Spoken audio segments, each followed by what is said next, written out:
everyone. Welcome to the Launchpad, where you can connect with the world from your couch. My name's Rosanna Catalano.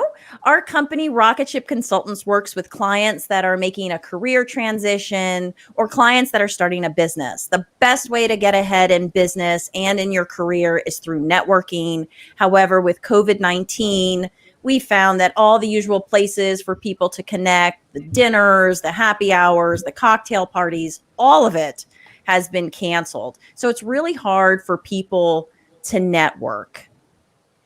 And hello, everyone. I'm Nathan Moon, and this forum is our way to bring together business owners and professionals for you to meet right from home. We will meet new guests weekly, learn a little bit about what they do, and have an opportunity to ask questions. But this only works if those of you watching participate. So please type in your name, introduce yourself, tell us where you're from, what you do for a living, or tell us if you go to school and what field you're looking to enter.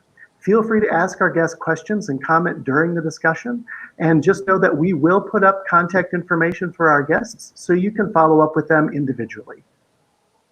So let's begin. My name, like I said before, is Rosanna Catalano. I own Rocket Ship Consultants. I work as a business consultant and career coach. I also help people launch their podcasts and videos. I'm blessed to work with Joy and Nathan, who are here tonight.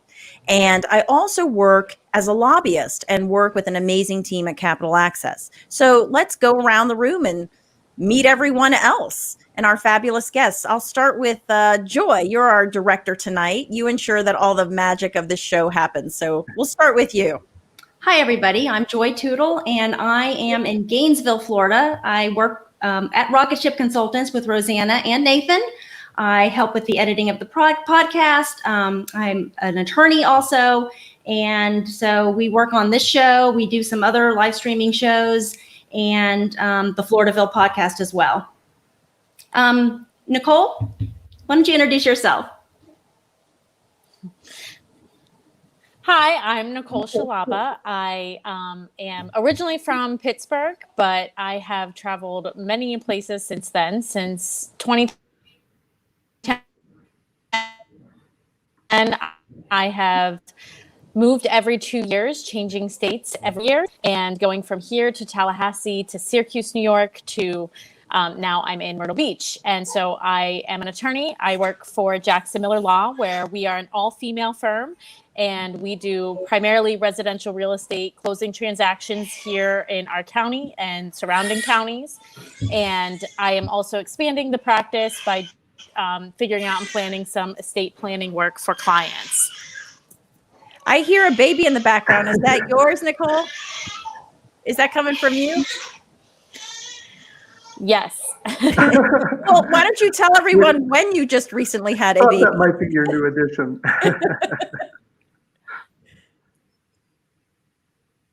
Nicole just recently had a baby. It's a little bit crazy. It's a little bit crazy in this household right now. We have I have 3 under 3, so that's a good time. And I never thought that we would have a baby during a pandemic, but here we are. So it's been an interesting pregnancy and experience at this point. But I have to say, COVID has not slowed down the real estate market, at least here in Myrtle Beach. If anything, we have gotten busier. So it's been kind of a crazy time that we're in at this point. So we are very blessed and very lucky for that. But that is how we got to where we are. Sorry about that. My husband just grabbed him. It's okay. No, thanks for being here tonight. Obviously with your 3 little ones under 3, all 3 of them. So let's keep going around the room. Joanne, you want to introduce yourself? Yeah, hi. Thanks for having me. I am, as you said, the business development director for mainly the Panhandle, but my region goes all the way to Jacksonville and Ocala right now. So I have a large area that I am working to market and promote FIPS reporting. We are a nationwide court reporting firm based out of Florida. We have 10 offices in Florida, 1 in Wisconsin, in Milwaukee. And we do, like you said, we do depositions, we do video depositions, we do court reporting for different government organizations and other organizations, for example, for their board of directors meetings and things like that. So mainly that's what we do. Like I said, we have 10 offices in Florida, from Panama City to Miami. And as we get into our conversation tonight, we have really had to pivot some of our marketing ideas and our model to accommodate COVID. And honestly, it has gone amazingly well. I'm glad to hear it. So, Juliana, would you like to introduce yourself? Yeah, absolutely. I just want to say, Nicole, congrats. How exciting. Thank you. So my name is Juliana Tafour. I'm a filmmaker. I'm also a producer and director of TV documentaries. I've been in the films and TV industry for about 15 years. I've worked a lot for all the different networks, mainly National Geographic and Discovery. I've been for several years supervising Discovery's productions across the Americas. As of late, I've been consulting for them. Right now, starting January, I decided to focus on my passion project, which is something that I've been doing while I kept one foot on the Discovery end of things as a consultant and one foot with my company again, with Listen, which is a film that set out to bring together people on opposite ends of the spectrum and help them connect at a human level and transcend their differences. And I began to see the momentum around Listen after it was going to film festivals and also getting some awards. And I just realized that it was more than a film, that it was a movement and very much needed right now. So I decided to launch Listen Courageously, which is listed here at the bottom. And it's a 2.5 or 2 hour and 15 experience where we bring people together, showcase the film, have them assess their own listening, have them learn about empathic listening and courageous listening, and then have them put all of that into practice in exchange with someone else. So we're doing that virtually. And I also want to talk about how we have pivoted to make that possible. And Nathan, have you had a chance? I don't know. I think you've had a chance really to introduce yourself. No, I'm Nathan Moon. I am basically pre-tired. I live in San Miguel de Allende, Mexico. I'm a writer and attorney, but I work with Rocket Ship Consultants with our career clients, doing some career coaching, helping with resumes and preparation for interviews. So over my career, I've had a chance to work on 2 occasions with Nicole Xalapa. And I'm looking, like, waiting to see if the audio gets there. I know. I'm like, there's a little really bit of a slow. delay. Yeah, I'm sorry about that. It's always that way. But I'd like to start and ask Nicole. Now, I know a lot of your work was done in public sector previously, and you've recently moved into the private sector. Can you tell us how you made that transition and what you maybe like about the private sector, or how you find the two different?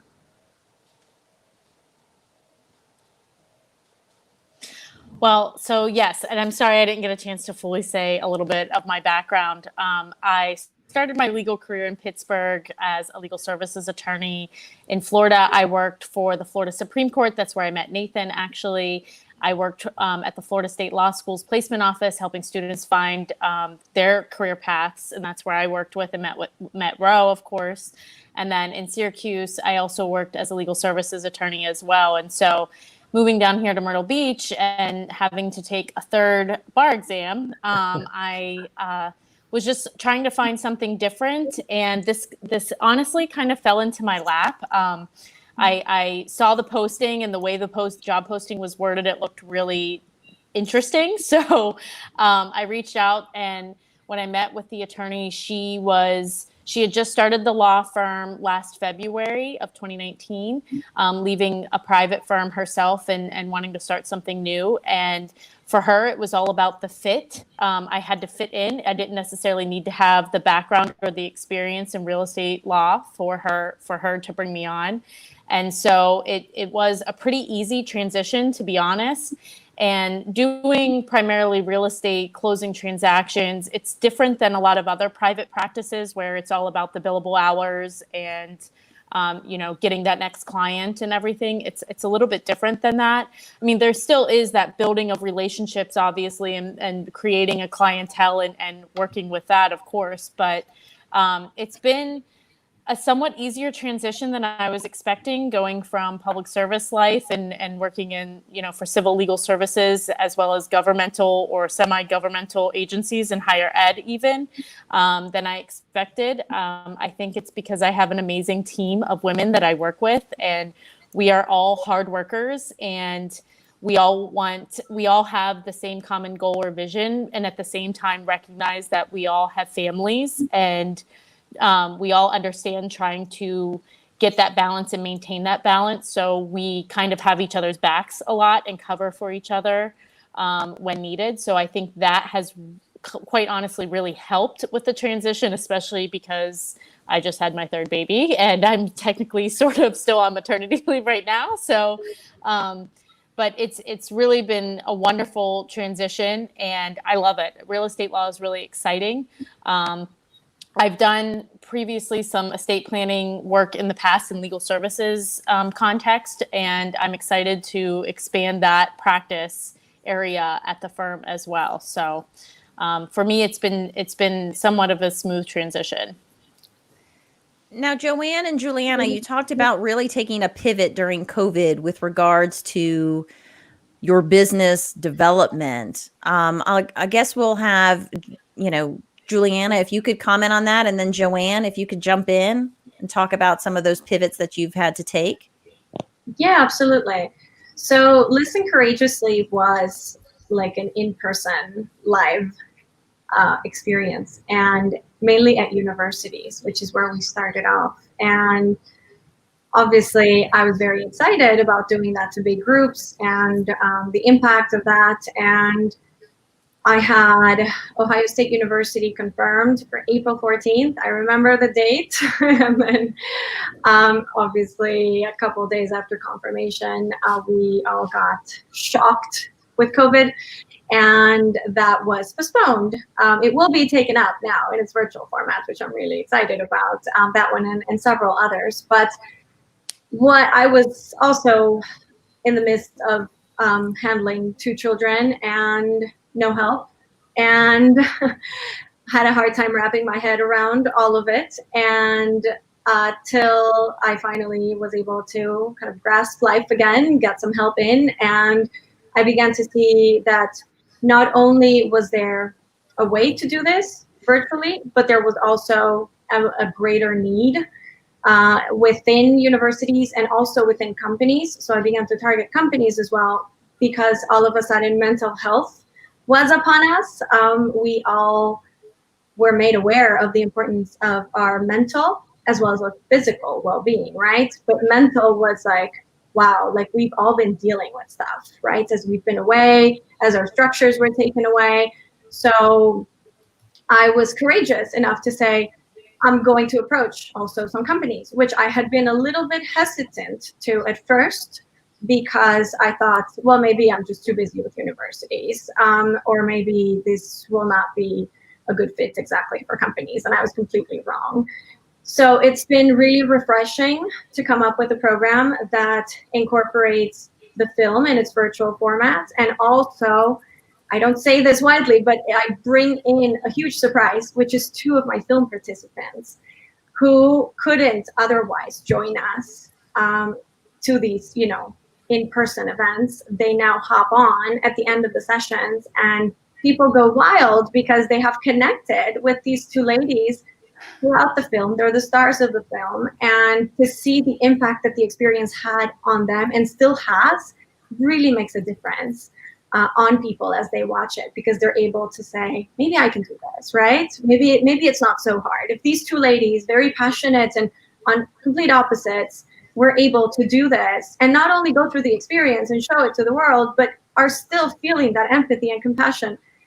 So I'm excited about that component and everything that this has given us, right?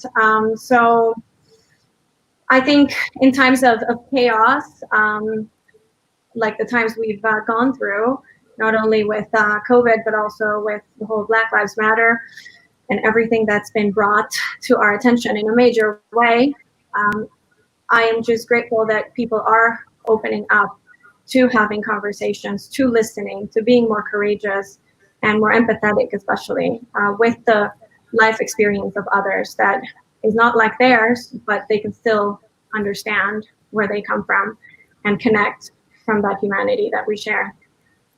I actually was fortunate enough to see Juliana's documentary, Listen. She did a premiere for Coca-Cola, the scholars there, and it was wonderful. So I'm smiling and reacting because I know all what you were talking about because I have been fortunate enough to see it. So Joanne, tell us how you all have been pivoting with regards to COVID. Well, as most of y'all know, because most of you are lawyers, historically, depositions, hearings, trials, you name it, has all been done in person. We pivoted very early on in the COVID world to be able to provide our clients with remote solutions so that they could continue on with their work and keep business moving, keep clients, keep their cases moving. So we have, I feel like we've done a great job of educating our clients and many others on the use of Zoom and then another platform called WebEx. We have implemented many training tools that people can use to get familiar with Zoom and the WebEx. And primarily, it's kind of new. It's on the FIPS website. It's the Remote Litigation Academy, and it is an entire learning pathway on how to navigate all these new remote solutions. I am honestly really proud of the legal community for, stepping up. And a lot of people, I think before COVID were a little resistant with some of the technology, but they realized that this was the only way they were going to be able to keep things moving. And they have. And I'm very thankful to, our clients and because they're moving, we're moving. And we have amazing leadership within our company, very creative, innovative people who've made all this happen. And so for us, there's 3 of us in the state that do the business development. We had to transition from going and visiting firms and going to events that we were sponsoring to, Zoom meetings and trainings online, lots of emails, phone calls. And it has just been amazing because things have kind of just moved right along for us. So we're very grateful. That's wonderful to hear. We have a couple of comments I see, but I think we're going to take a quick commercial break and then we'll come back and we'll interact with our audience.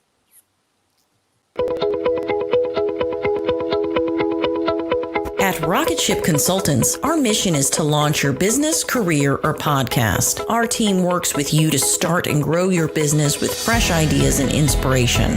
Let us make key introductions on your behalf and leverage our network of contacts. Talk to us before you send your application in for a new position, a university admission, or a scholarship. From resumes and interview preparation to negotiating offers, our experienced career advisors can help you at all levels achieve your career goals.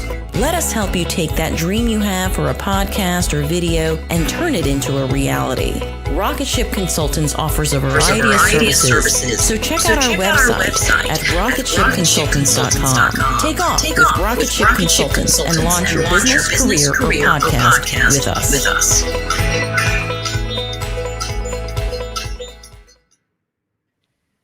Well, welcome back. I see that we have some comments from folks, and I guess we can take them up. We have Michael Fleury, who's saying hello. He's an attorney with the FSU Office of the General Counsel.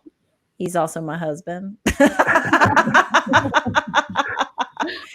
Oh, we have Hannah. She's a student at FSU majoring in sport management. Oh, we're so glad you're here tonight, Hannah. Oh, and she has a question, it looks like. Juliana, she has a question for you. How do you anticipate the pandemic and the current social climate will impact the future of the film industry?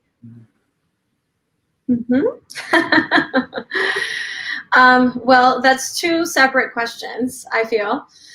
The pandemic will impact it differently than the current social climate. I feel like the current social climate will hopefully lead to more people doing what I'm doing, which is films with an impact, films with purpose, films that advance us as a humanity. I hope that that translates into the filmmaking world. There's amazing filmmakers already doing that. Certainly more can join, and more should know that it is possible to transition from careers in kind of safer network jobs or whatever to do something that they're passionate about and put it into practice. The pandemic is challenging us in so many different ways because obviously on one end there's restrictions and on the other end there are fears. So I think it's going to take, I don't know, a month, two, hopefully, so that we can all begin to resume activities where we feel that we are being safe, but at the same time also continuing with the important work that we do. And that is my son, in case you hear him now. It's my turn. But, yeah, so I hope I answered that question. I mean, I know that many people in the industry are eager to get back to work. And there have been people who have been really creative also in finding ways to work, right? A lot of, cell phone usage, asking people to record themselves. I know there are people who are obviously doing it safely with, limited crews and keeping the crews together and quarantine together and such. So there's ways. We're going to have to move forward with this as a society in a way that is as safe as possible and also viable. Right. So it looks like we have another question. With more use of technology within companies, do you think that this will open more opportunities for millennials and recent grads when applying for jobs? Anybody want to take a stab at that one? I think it'll open some opportunities. I think it's going to be, to me, how creative the person is and how competent they are with technology. I do think that there is an absolute space for millennials and recent grads to really lean into this pandemic and what's happening here and the limitations that we have in using the technology to really boost themselves and to be involved. So I think it really just depends on the creativity of those graduates as well as their competence in technology. That would be sort of my assessment of it. And hello, Jeff. We have Jeff Armstrong as well joining us tonight, a nurse anesthetist from Gainesville. Welcome. Welcome to the show. Well, I will say, just as a comment to Hannah's question, that what this pandemic has also done, especially as it refers to millennials, is it's pointed to the importance of doing remote work, which is not something that was, standard before. And so hopefully that will open more doors also for millennials who perhaps didn't want to feel, stuck, quote unquote, in a 9 to 5, 9 to 6 job.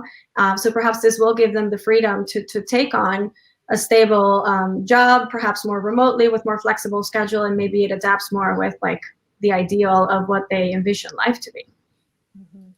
I think that's a great point. So I do know that people have been wanting to know how we can see your film, Juliana, because everyone here on this panel asked me before you arrived, can we see Juliana's film? So can you tell us how we can see your film? I know I got to see it. It was a special treat. How can anyone else try to see your film? Yeah, well, listencourageously.com is the place where you can go to kind of join the movement, we're calling it. So you can leave us your name there and we'll let you know when a virtual screening, when one of these events is happening. Also, there's some organizations, there's one coming up on the 24th in Florida that has hired us to do this, but they've also opened it up for everyone. So they've asked me to open it up to all my contacts, and I'd be delighted to extend that invitation. It's an event that's happening between 1 and 3 p.m. on June 24th. It's a Friday. So coming up soon. And so I'll be inviting all the ones who have joined us on Listen Courageously, who are also part of this Facebook group that we created as a support for people interested in listening and learning about listening. So join us, because I want to share this with the world. It's got a distributor and it's up for distribution worldwide. But it's now in the film festival circuit, and then it's also at these events that we're offering Listen Courageously. So before we get a little bit around with it and are able to kind of maximize the amazing feeling of being there with people when they watch the film and react and walk them through the importance of empathic listening, I don't want it out yet, right? So it's going to be out soon, but I want to milk the reason why I did it, right? Which is this human interaction and learning experience about listening. But thank you for asking, all of you. Thank you. That means a lot. That's wonderful. Oh, and we have Josie, one of our guests from last week. She's commenting. She said, awesome. And I do have to give a plug to Juliana. She recently appeared on one of our episodes of the Floridaville, our podcast. And if you'd like to hear that episode, if you just go to our website for the podcast, thefloridaville.com, and you can find Juliana's episode there. She's had an amazing life. So it's really interesting to hear how she started her company and where life has taken her far and wide. Well, I know that all three of you have traveled extensively. So I wanted to know what are some of the ways that you are dealing with the itch to travel during COVID and you haven't been able to? And also maybe share with us your favorite vacation spot. I'll start with you, Joanne. Okay, I'll go first. It is rough because I do love to travel and I really do have the itch right now. But my daughter and I, by the way, my daughter is Hannah that was chiming in earlier. We watch travel videos and talk about travel a lot and talk about different posts we've seen and share pictures. So for now, that's, the best we can do. We continue to add to our bucket list and, hopefully maybe by the end of the year, she's going to be graduating. I'm really hopeful we can do a graduation trip if things are better. But it's disappointing and it's frustrating and it's challenging, but, I'm hopeful that things will change. And I also want to say real quick that I worked with Nathan, Nicole, and Ro through a different role I had. And I feel like I'm in a big family reunion or something. Because I haven't seen Nathan and Nicole in a while. So. It's been a while. Great.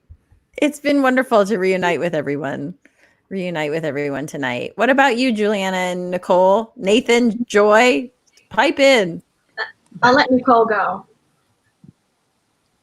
I'll say, so I have studied abroad twice in Rome. And so Rome feels like my second home outside of the US almost, just because I'm the most comfortable with that city since I've been there and lived there twice now. But I would say I love any new experience. My husband and I were able to take a trip this past fall and we flew to Lisbon. We were there for a few days. Then we rented a car with a couple friends and drove down the coast of Portugal over to Sevilla in Spain, where my husband had a conference. He just so happened to have a conference there. So it was I loved every bit about it. I saw Josie Tamayo said Barcelona. I love Barcelona as well. Mm-hmm. So I really don't have a favorite per se.